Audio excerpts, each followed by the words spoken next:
cukumaaf nu nyaata.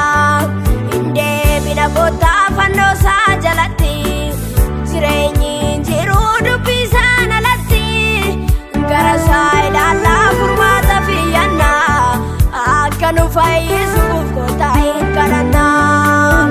Hin kadhannaa kottaa hin kadhannaa ni kadhannaa kottaa hin kadhannaa. Hin kadhannaa kottaa hin kadhannaa ni kadhannaa kottaa hin kadhannaa.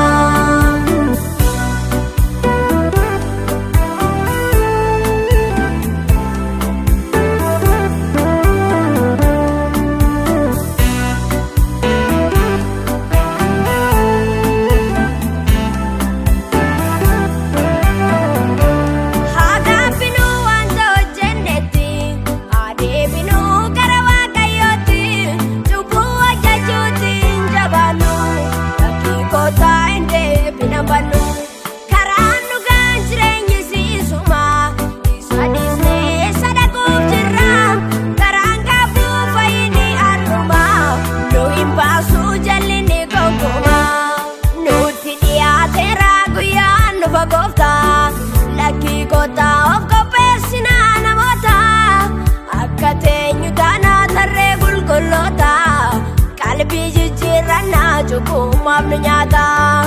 Indeebina kottaa fannoo isaa jalatti jireenyi jiruu dubbisaan alatti gara isaa ilaallaa furmaata fiyyannaa akka nu fayyisuuf kottaa hin kadhannaa.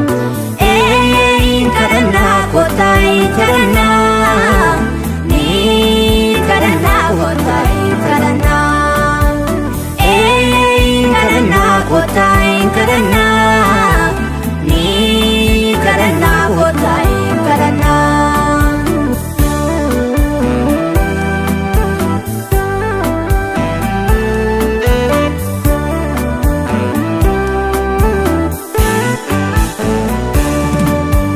Yeroof malee bu'aan karaa dalgaa hin baasuu hirkattoon alagaa erga gandee waan joodinaan baannu garbummaa seetanaa nu filannu.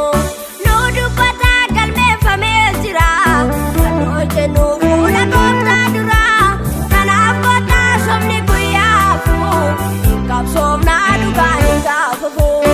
Itti fufu dhugaan itti fufu. Itti fufu dhugaan itti fufu. Itti fufu dhugaan itti fufu.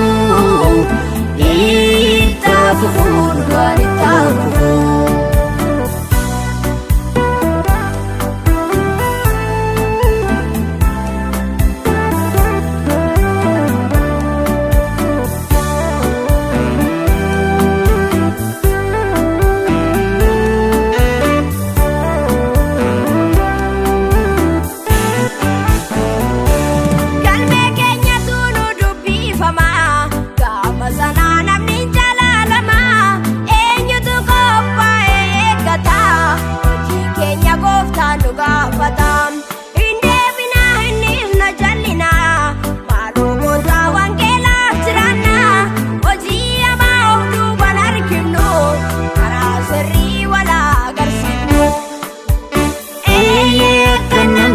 Galma borii keenya akka hin hanqanneef galma borii keenya.